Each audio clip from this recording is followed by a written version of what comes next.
Security forces की खैबर पख्तूनख्वा में दहशतगर्दों के खिलाफ इंटेलिजेंस बेस्ड कार्रवाइयाँ। सिक्योरिटी ज़राए के मुताबिक लकी मरवत में मुतादिद ख़वारिज हलाक, मुतादिद ठिकाने तबाह कर दिए। वज़ीर दाखिला मोहसिन नकवी का सिक्योरिटी फोर्सेस को खिराज तहसीन, कहा कि फितनल हिंदुस्तान और फितनल ख़वारिज के मुकम्मल खात्मे तक इंटेलिजेंस बेस्ड ऑपरेशन जारी रहेंगे। पाकिस्तान ने चीन से $1.3 अरब की रीफाइनेंसिंग जल्द मुकम्मल करने की बाज़ाब्ता दरख्वास्त कर दी। ज़राए का कहना है कि टर्म्स एंड कंडीशंस जल्द फाइनल होने पर रकम रवां महीने के दौरान ही मौसूल हो जाएगी। ज़राए वज़ारत ख़जाना का कहना है कि हुकूमत को उम्मीद है रकम मौसूल होने से ज़र मुबादा ज़खायर को सहारा मिलेगा। गुज़िश्ता महीने जुलाई में $2.2 अरब अदायगियाँ की गईं, जिनमें $1.3 अरब चीनी कमर्शियल कर्ज उतारा गया।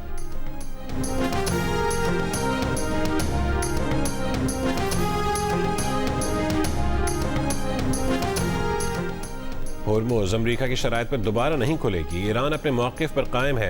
ईरान आबना हुर्मुज़ में किसी दूसरे रास्ते की इजाज़त नहीं देगा। जंगी जहाज़ या फ़ौज लाई गई तो उसे भी निशाना बनाएंगे। ईरानी सुप्रीम लीडर के मुशीर मोहसिन रज़ाई का अमरीकी क़यादत को पैगाम। ईरानी सदर मसूद पेज़ेश्कियान ने कहा है कि ईरान जंग को वुसअत नहीं देना चाहता, अपनी सरहदों का दिफा करेंगे।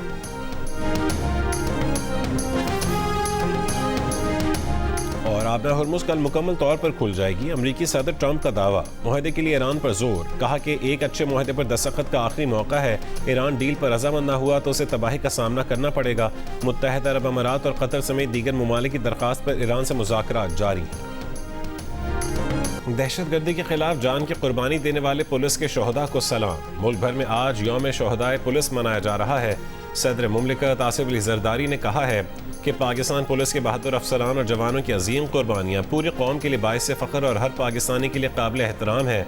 वज़ीर आज़म मियां मोहम्मद शहबाज शरीफ का जांबाज पुलिस अफसरों और एहलकारों को खिराज अक़ीदत। कहा कि पुलिस के शोहदा की नाकाबिल फरामोश कुर्बानियों ने शहरियों के जान माल के तहफ़्फ़ुज़, कानून की बालादस्ती और अमन व अमान के क़याम के लिए कलीदी किरदार अदा किया। वफाकी वज़ीर दाखिला ने कहा कि दहशतगर्दी और जराइम के खिलाफ जंग में बेमिसाल बहादुरी का मुजाहरा करने वाले पुलिस के शोहदा कौम के हकीकी हीरोज़ हैं।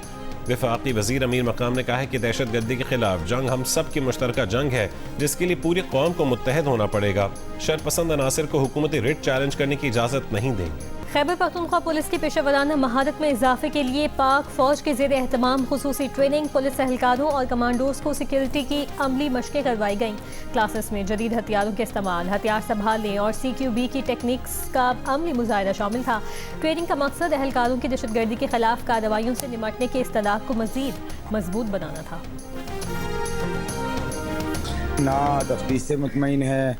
कल तक इसको सुसाइड की तरफ मोड़ा जा रहा था। बॉडी भी हमने रिकवर की है, वो गेस्ट हाउस भी हमने शो कराया है, मगर पुलिस अब देखते हैं जी आज शाम। कराची में नौजवान कारोबारी शख्सियत मीर रज़ा की पुरस्रार हालात में मौत का मुअम्मा हल न हो सका। मीर रज़ा के वालिद का केस की तहक़ीक़ात पर तहफ़्फ़ुज़ात का इजहार। आला अफसरान से केस की शफाफ तहक़ीक़ात का मुतालबा। बेटे की मौत को खुदकुशी का रंग दिए जाने का इल्ज़ाम। दावा किया कि उनके बेटे को पीछे से गोली मारकर कत्ल किया गया। चेहरे, जिस्म और फिंगरप्रिंट्स को जलाया गया। जियो न्यूज़ से गुफ्तगू में वालिद हुसैन रज़ा ने सवाल उठाया कि मेडिकल रिपोर्ट सिर्फ गोली लगने की क्यों आई, तशद्दुद का क्यों नहीं बताया गया। 28 जुलाई को बेटा लापता हुआ, 29 जुलाई को लाश मिली, तो 24 घंटे वो कहाँ था। 28 जुलाई को घर से जाते हुए मीर रज़ा की बहन से बात हुई। टैक्सी ड्राइवर ने बताया कि मीर रज़ा खुश था और गाड़ी में गाने लगाए। गुज़िश्ता रोज़ मीर रज़ा की मौत से कबल एक और CCTV सामने आई थी, जिसमें मीर रज़ा को जेब से मोबाइल फ़ोन निकाल कर फेंकते देखा जा सकता है। इब्तदाई मेडिकल रिपोर्ट के मुताबिक मीर रज़ा को गोली सीने पर लगी। अब तक असला और गोली का खोल नहीं मिला। इब्तदाई तफ्तीश के मुताबिक मीर रज़ा मुख्तलिफ लोगों का कर्जदार भी था। उन लोगों की फहरिस्त भी मुरतब की जा रही है जिनसे मुबैना तौर पर कर्ज लिया गया था। कराची में MQM के मरकज बहादुराबाद में झगड़े और फायरिंग के बाद पुलिस और कानून नाफिज करने वाले इदारों की कार्रवाई। MQM पाकिस्तान के मुतादिद अहदेदारान और कारकुनान को हिरासत में ले लिया गया। पुलिस बहादुराबाद में MQM के ऑफिस को सील करके पुलिस करने भी पहुंची, मगर हुकूमती लेटर न होने के बायस MQM ने दफ्तर सील नहीं होने दिया। नवासे रसूल इमाम हुसैन अलैहिस्सलाम और उनके रुफ़क़ा के चेहलम के सिलसिले में आज मुल्क भर में जुलूस निकाले जा रहे हैं। कराची में चेहलम हज़रत इमाम हुसैन अलैहिस्सलाम का मरकज़ी जुलूस निश्तर पार्क से बरामद होगा। एम जिना रोड ट्रैफिक के लिए बंद रहेगी। पेशावर में चेहलम का जुलूस इमाम बारगाह हुसैनिया हॉल सदर से बरामद। लाहौर में इमाम हुसैन अलैहिस्सलाम के चेहलम का मरकज़ी जुलूस हवेली अलिफ शाह अंदरून दिल्ली गेट से बरामद। कोयटा में कायदाबाद, गवाल मंडी और बरूरी के इलाके में आज मोबाइल फ़ोन सर्विस मुअत्तल रहेगी। पोर्ट ऑफ स्पेन टेस्ट के दूसरे दिन पाकिस्तान ने 2 विकेटों पर 266 रन बना लिए। अब्दुल्ला शफीक ने करियर की 6ठी सेंचुरी बनाई। वो 107 रन बनाकर क्रीज पर मौजूद है। बाबर आजम 86 रन बनाकर नॉट आउट हैं। वेस्ट इंडीज की टीम पहली इनिंग्स में 344 रन बनाकर आउट हो गई थी। जनूबी अफ्रीका के साबिक first class cricketer Michael Smith 2 साल के लिए पाकिस्तान टीम के बैटिंग कोच मुकर्रर। पीसीबी के मुताबिक माइकल स्मिथ रेड बॉल और वाइट बॉल टीमों के साथ काम करेंगे। वो इंग्लैंड के साथ टेस्ट सीरीज के लिए टीम को ज्वाइन करेंगे।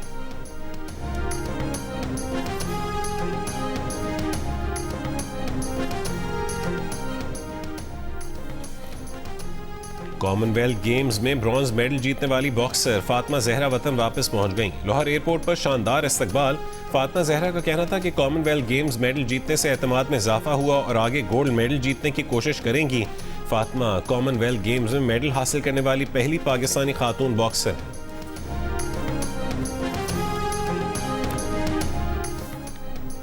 वज़ीर तवानाई उवैस लगानी ने कहा है कि पाकिस्तान की सोलर तवानाई सलाहियत 38,000 मेगावाट तक पहुंच चुकी है। 55% तवानाई क्लीन एनर्जी से है। 2025 तक क्लीन एनर्जी को 90% तक लाएंगे। बैटरी स्टोरेज फ्लेक्सिबिलिटी 2026 कॉन्फ्रेंस से खिताब में उवैस लगानी ने कहा कि पाकिस्तान अपने ईंधन के बिल में कमी चाहता है। सोलर एनर्जी स्टोरेज बैटरीज की पैदावार के लिए पॉलिसी बन रही है। हुकूमत का 2035 तक साफ तवानाई का हिस्सा 90% करने का हदफ है। कोयटा से पेशावर जाने वाली जाफर एक्सप्रेस आज मुअत्तल कर दी गई। रेलवेज हुक्काम के मुताबिक पेशावर आने वाली जाफर एक्सप्रेस जैकबाबाद तक महदूद रहेगी। ट्रेन सर्विस रेलवे ट्रैक की मुरम्मत के सिलसिले में मुअत्तल की गई है।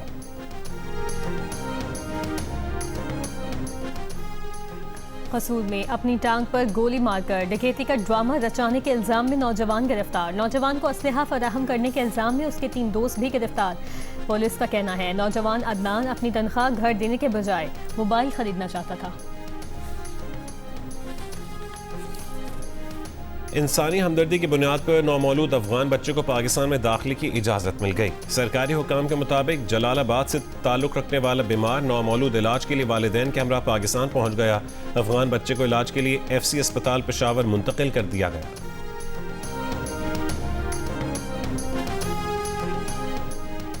गजा में तकरीबन 3 साल बाद इमारत के मलबे से 112 शोहदा की लाशें निकाली गईं। तमाम बच्चे और मर्द ख़वातीन 2 ख़ानदानों से ताल्लुक़ रखते हैं जो गजा सिटी की इमारत पर नवंबर 2023 के हमले में शहीद हुए। आज नमाज जनाजा और तदफीन होगी। गजा में इसराइल की जानिब से जंगबंदी की खिलाफ वर्जी पर तुर्की, मिस्र और कतर की मजम्मत। जंगबंदी मुआहदे पर अमल दरामद का मुतालबा। मुश्तरका बयान में कहा इसराइल सेहत की सहूलियात और तिब्बी मराकज़ को निशाना बना रहा है। जानों का नुकसान हो रहा है। इसराइली खिलाफ वर्जियाँ मुआहदे के दूसरे मरहले के नफाज को नुकसान पहुँचा रही हैं। और आज़ादी के रंग जियो के संग जश्न में आज़ादी मनाएं, दुनिया भर को दिखाएं आप इस साल यौम आज़ादी किस तरह से मना रहे हैं। 10 सेकंड के वीडियो या तस्वीर हमें भेजें। अपना पसंदीदा मिली नगमात गाकर वीडियो भेजें, हम नशर करेंगे। हमारा नंबर आपकी स्क्रीन पर।